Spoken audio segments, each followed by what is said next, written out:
Hi guys, hi, what's up, man?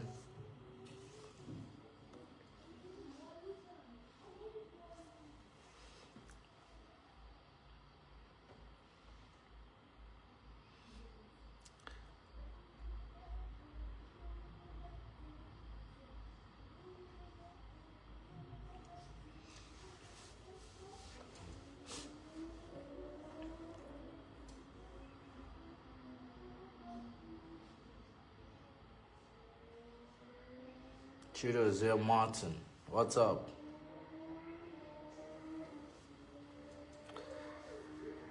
What's up, man? Quick one. Just a very, very brief one as we round up the day. The question is in the comment section. I know many people has been talking about this issue, how Simon Ekpa decided to distance himself from activities of IPOB, as well as claiming to be a content creator. Remember, after all these years that he's been claiming that he is a disciple, claiming that he is the leader of IPOB, BBC helped him to actually push that narrative that he is the leader of IPOB after Mazen Namdekanu. And he's been claiming that he is even the leader of IPOB in Finland. And he's been raising funds in the name that he is, member of IPOB. Why do you think all of a sudden he decided to change to say he's no longer IPOB? Do you know why?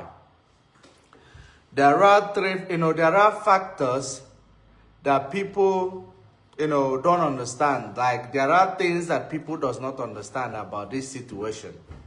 Simon Ekpa was actually never or has never been for Biafra.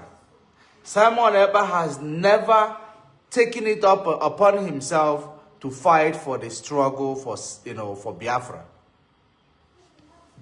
What Simon Ekpa did is that on the quest to get a revenge for Ekpa's murder, 2020 in Germany, Simon Ekpa decided to use that opportunity to sneak in. As he snuck in, the accolade he received got into his head.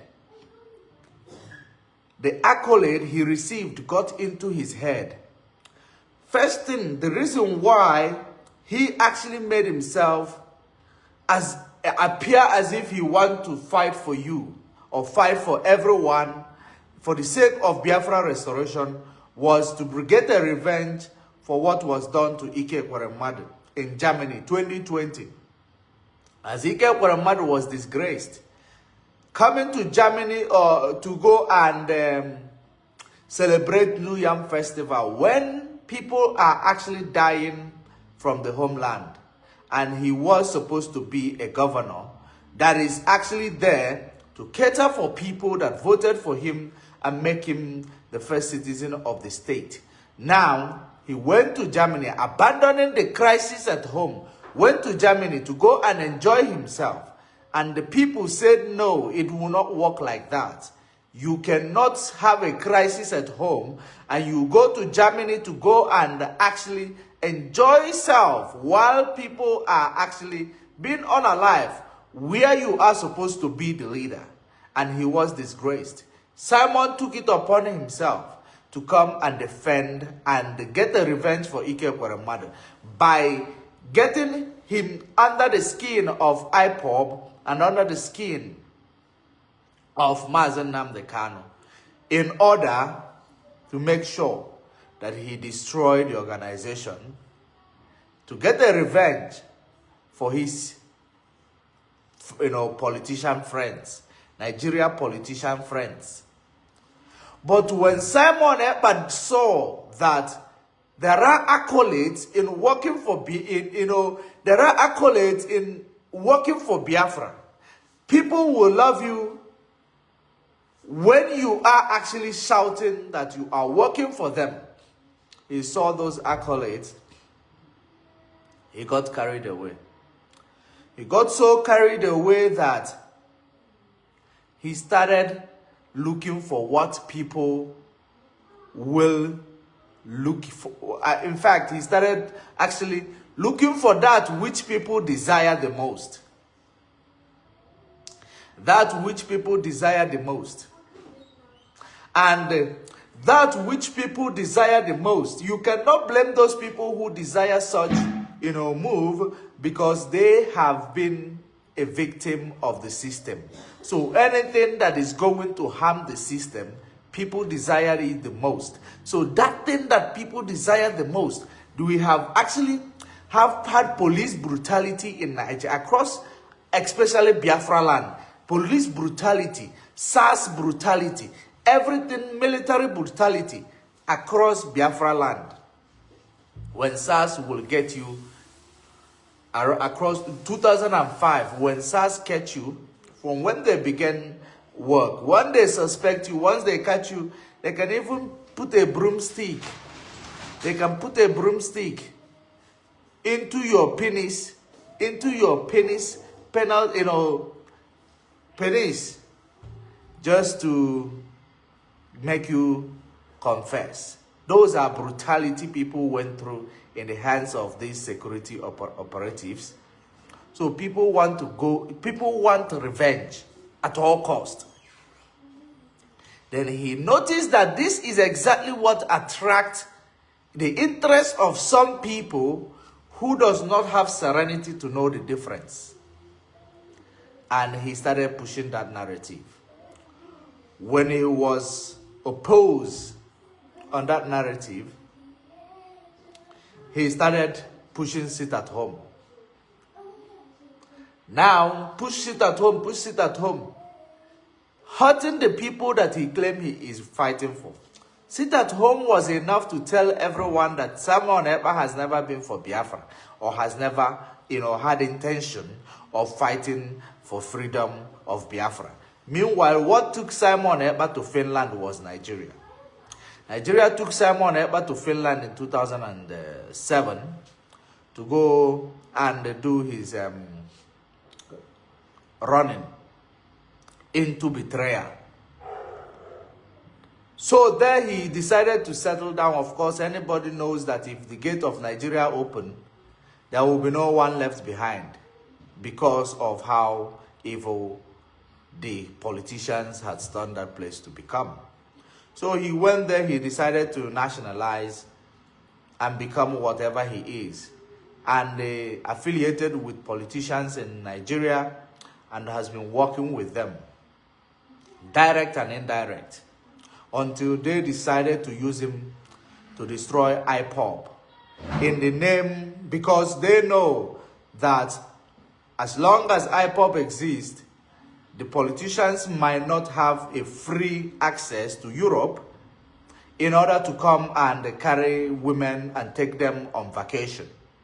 So they wanted to destroy IPOB through Simon Ekpa, because when they go for vacation in Europe, some of these criminal politicians, they will sponsor him. He will probably organize women for him. So they notice he's a threat, and he also was told he's a threat for all this merriment and reckless spending of Nigerian money. So they decided to recruit him, and he was good at the game. From defending Ekpa to the saying, I have seen the light. Let us fight for Biafra restoration. So in that regard, the guy in question, because he lacked common sense, because I don't know I don't know why, but I know that God will always have a way, to make someone lack something, regardless of how intelligent you believe you might be. But he lacks common sense, what is called common sense. And remember, the organization that actually gave Simon a light was BBC, because they were in cohort in that conspiracy to make sure they bring IPOB down because they do not want you to hold your leaders to account. So they also were in that conspiracy to make sure that IPOB is brought down. They used BBC to give him the green light and they interviewed him. While these, conspiracies were going on, they picked him up, they interviewed him, they brought him to the public, they made people to know him, to hear from him. Of course, the one of interview that he granted, Nnamdi Kanu granted, he was with him, was actually the real thing that made people know who was Simon Ekpa. And after that, BBC knew that by the time they brought him out and interviewed him, and of course, he was given a script of how to actually respond to his interview to buy the minds of people because Nnamdi Kanu already interviewed him. Then he followed that line and he began to kill people in Biafra land. He began to kill police and take it. I am not saying it because I hate him or not. He took responsibilities of these things. Because we need to hear, we used to hear about unknown gunmen, killing police. And some of us were happy because we know that police has been killing innocent people. So it's a revenge. We thought that it was manna from heaven. We thought that God sent his angels to go and revenge for the people who cannot revenge for themselves. We never knew that one day we will eventually find out what is unknown gunmen. Simon took responsibility of unknown gunmen. Simon took responsibility of everything. Actually issuing a proclamation that he will kill police, he will kill soldier, he will do this. He was doing that because it is like a double-edged sword. Whichever side you touch, it is going to harm you. But he does not know that he who wields double-edged sword, his life is actually not duplicated. He never knew that his double-edged sword that he used against the organization led by Nnamdi Kanu is going to come back and cut him. And that is exactly what is happening. He used a double-edged sword, that which you desire the most. Because I see that now. Now, how do they put this? There was a saying in Igbo land that says,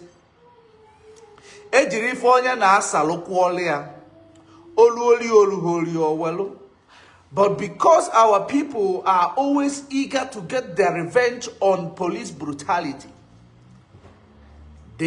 some of them got carried away. They started following him. For you to know how the conspiracy, where does BBC come from? BBC come from Britain. BBC come from Britain. That is where BBC come from. And BBC picked him up. BBC covered Nigeria-Biafra War, 1967 to 1970. 1966 to 70. BBC concealed most of the information. It was even when the information was declassified, BBC did not make it available to the public, for public to know exactly what transpired and the activities of Britain in that Biafra war. BBC didn't do that. The information, the document was declassified. And that document, I've forgotten this news platform that actually made it available, that I read it. I will remember it maybe by the time I'm done. If not, I will pick up broadcasts where I have actually, read that out. It was actually censored. And I will bring it back to your notice. BBC did not see that to air the declassified document of how Charles Rowland from Britain, the Prime Minister of Britain at that time, was interested in the oil in Biafra land, and he supplied Gowon all the weapons, mortar bomb, artillery shells. He supplied Gowon with all the weapons, forcing Gowon to go and finish this fight so that they will come and reintroduce their businesses in Biafra land. When Gowon told you that they say that he is sluggish in finishing Biafrans off, he was not lying. It was Britain that told him he was sluggish. And Britain concealed that from United Nations as well. I will not say conceal that.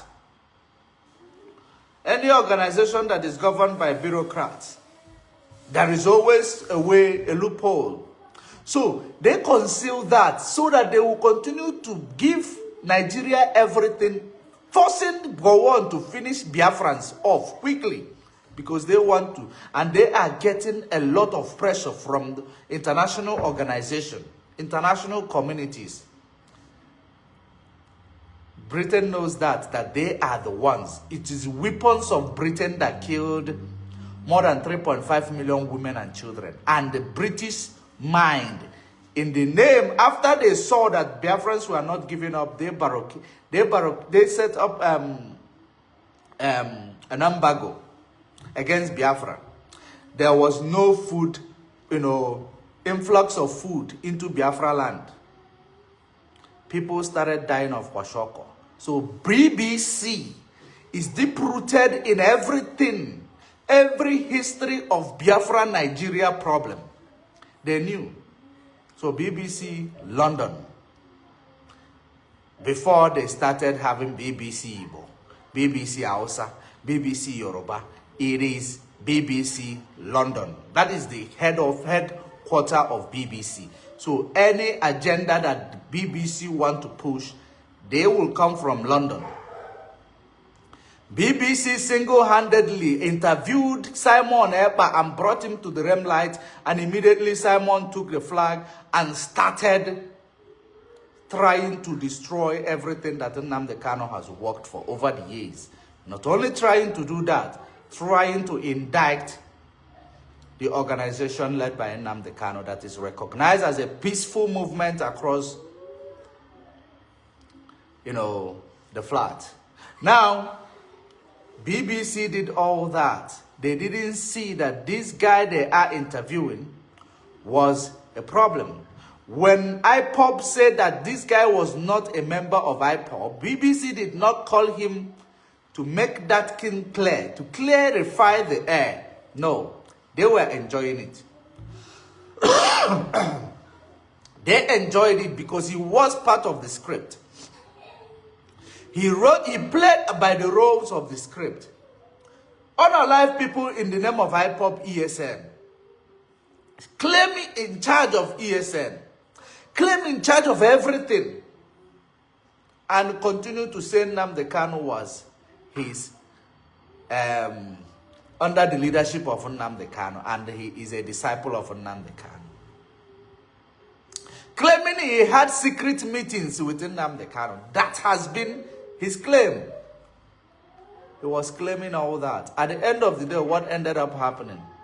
Simon Ekpa did all that, lied to people, siphoned their money, raised funds in the name of Biafra, got carried away. He stopped playing according to the script, created government in exile, a way to siphon more money, because the money he is getting from people, from unknown sponsors that want Biafra land to fall and Biafra struggle to be destroyed. The money he was getting got into his head. He was no longer playing by the script.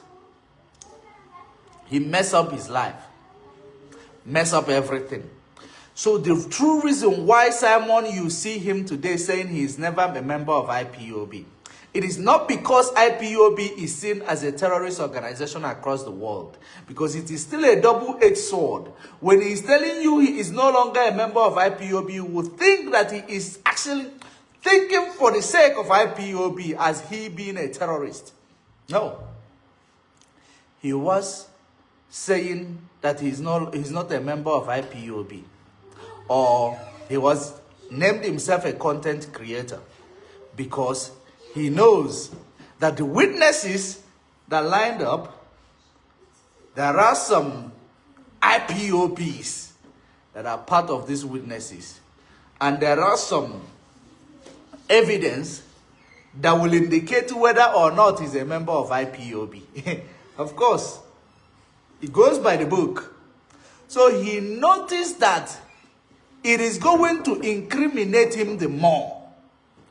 Impersonation, committing all this fraud and theft under false pretense of a member of IPOB, it's another crime.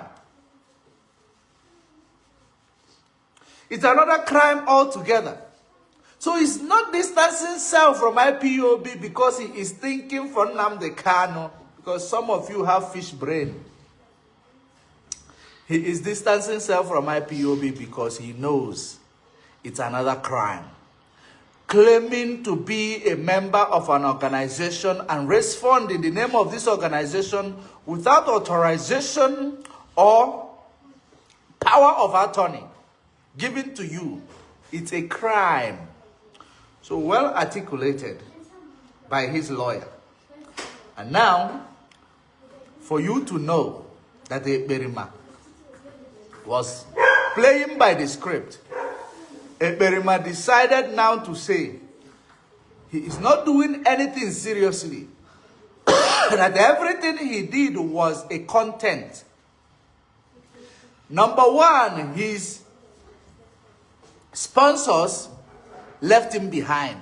The people he was working for, the politicians that set him up to do what he is doing, they had issues at some point. And Ekperima is now playing on his own capacity because he is gaining the light. The politicians that are using him, he is no longer playing by their script. He is playing by his own script. That's what got him where he is today. And at the end of the day, Ekperima is now answering for that crime. He's now answering for the crime of go and kill all the military. Anybody, any this, any that, go and do this, go and do that. And he turned around to say it is a content. Government in exile, head office in USA. It is still a content. It is still a content. Because he knew he has never made an effort. Ekperima came out and told you that Finland will support Biafra, and Finland supported Biafra. He claimed Finlandia wrote a hymn for Biafra national anthem, in the name that Finland is going to support Biafra. Do you think Finland is going to support Biafra and Ekperima was fighting for Biafra for real? For those of you with fish brain, in the same Finland court that Ekperima is supposed to be, fighting for Biafra inside the court, like Nnamdi Kanu is doing, Simon Ekpa turned around to tell you he was all creating content. Therefore, Biafra does not exist in his side. Therefore, Biafra does not exist in their parliament, where he claimed that he has submitted a memorandum of request for Finland to recognize Biafra. All was a content. So, all you fish brain, tell yourself whether or not Simon has ever been for anybody or for himself and his son. He tortured children, school children. He actually prevented children from going to school, writing exams, made market women lose their means of livelihood, torture menial job, seekers, torture ordinary people, keke na pepe driver, kada drivers. Ekperima tortured them through his armed men on the ground. Ekperima, was it a content when someone called you and told you that Boko Haram gun and ammunitions were cheap? Was it a content? I will still look for that tape because I believe I made a video about it. Was it a content that they gave you a line of Boko Haram to be buying weapon? Does content creator deal with terrorists? Does content creator issue sit at home? Does content creator influence people to unalive a pregnant woman? Evil that men do will always dwell with them. That's one thing that people does not know. Ekpa has denied the cock did not even crow. Ekpa has denied all of you. Ekpa has denied all of you all the money that you put together and gave to Ekpa. And the ones who will always come with breaking news for Ekpa. Biafra Unite. All of you. Azoka. Orabweze. So all of you are still in the content creating. That's what it is. Because they are still, I still see fundraising sticker. So those funds is for content creating. The last time I checked, if you are a content creator on the social media should be paying you. Why are the people you are creating content for paying you for your content? Because all the funds that you raised, you cannot say it's a content. Tax invasion in Finland, you cannot say it's a content.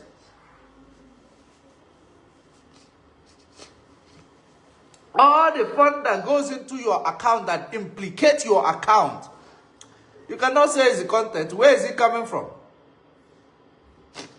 Ekpa was a content creator. That's what Ekpa said that he is. Look at that and judge this issue. And tell yourself whether or not he is doing it for the sake of protecting the image of Biafra or for the sake of protecting his skin.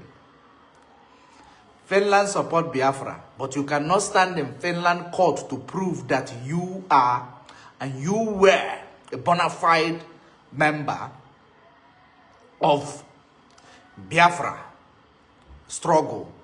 Or you cannot stand in the court of Finland to proclaim that you are a Biafran activist. You couldn't do that. You cannot stand in the court of Finland to say that Biafrans has been killed over the years. Maybe the approach I took was not the right one, but maybe I got emotional. Maybe I got emotional.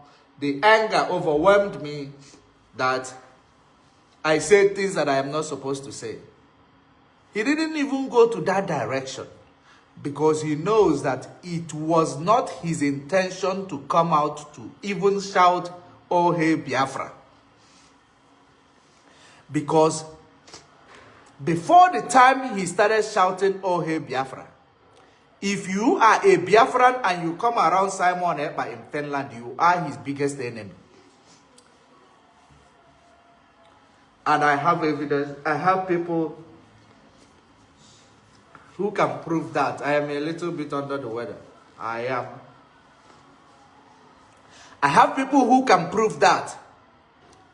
Before he started his activities after Ike Kwaramadu, if you are a Biafran,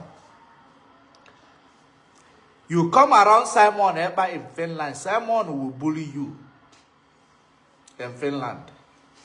How come all of a sudden he saw the light? He came in.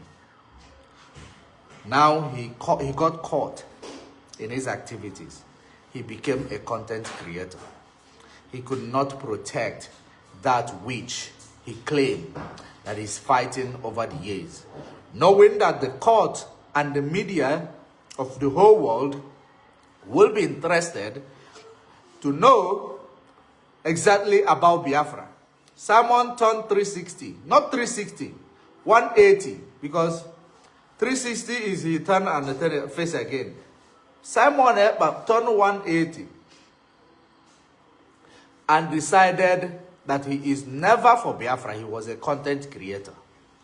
In other words, everything we are doing in the media space for the sake of Biafra is a content creation. That's what Simon is trying to imply. He is still fighting to destroy and undermine every activism that we have actually put together all over the place in order to call it content. He is trying to defend his head. In other words, double-edged sword. Try to undermine every activities that we are doing. That is the same thing he is doing. The guy in question, he is not a good person. And he has never felt remorse of anything that he did. Therefore, the guy in question will never go through a rehabilitation. He is a very, very wicked and selfish individual. And what he is receiving is not equal to what he deserves, as I am telling you. Because people have died, people have suffered for the sake of his utterances and what he did. His best friend is in the UK prison today because he wants to steal organ from a minor. Because show me your friend, I will tell you whom you are. Simon Ekpa is never for you. He's never did anything for Biafra. Instead, he was here to sabotage everything Nnamdi Kanu put in place. That's what he was here for. But we'll continue to watch and see where it will take him. Those who still believe that he is there for you, but denying you, I know one day you will see the light, or you will never see the light again because you have crossed the Rubicon. You are dumb. You are insane. Something is wrong with you. My advice to all Nigerians, the reason why we must destroy that system created by Britain. The system has killed you, it has killed us. The system has killed you and has killed us Biafrans. And if you look at what is happening in Burkina Faso, you will understand that you can never be called a free nation using the political landscape that you have under democracy. You will never be seen as a free nation as long as there is still what we call bureaucracy, topocracy.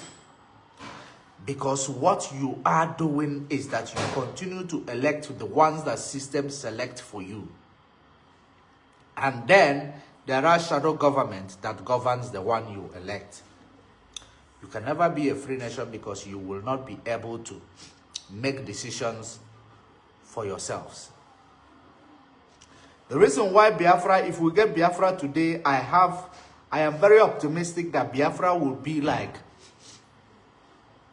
better than Japan. Is that Biafra people, we are not the nation that is set looking for job. We are not looking for job. We want to own our jobs. We want to own businesses and employ people. Government of Nigeria is not worried about creating jobs for Biafrans. Instead, Biafrans are creating jobs for people. So, Biafra will thrive and flourish because everyone is an innovator. Everyone is an entrepreneur. So there is no way you will use all these people call themselves capitalism or capitalists to come and dominate our economy. Because we will become the capitalists inside our economy. Not external influence, not investors. We are not looking for investors who will come and take over our mining industry. We will own it ourselves because we know what we can do with it. Decolonized people is Biafran people. even though some people are very foolish, but very little, number of them. So, if Biafra will become free like Burkina Faso today, Biafra will actually, sky will be the limit of Biafran people. And Britain knows that. The whole world knows that. And that's why they do not want you to be free. And that's why they are doing all their best. Bringing people like Simon Ekpa to delay and to make sure they destabilize that quest that we have embarked to restore Biafra. But it will never work. Again, the political landscape you have in Nigeria will never give you independence. Whether you select Obi, whether you vote Obi, whether you vote Atiku and select Tinubu, it will never give you any freedom. There is always a shadow government. There is always godfatherism. There is always bureaucrats. Ndekwelo na Ndekwelo will be there. That will never allow you to do anything that is going to be favorable to the country or to the people. That's the way it is. Until we meet again. This is what I thought I might inform you of while you are introspecting and contrasting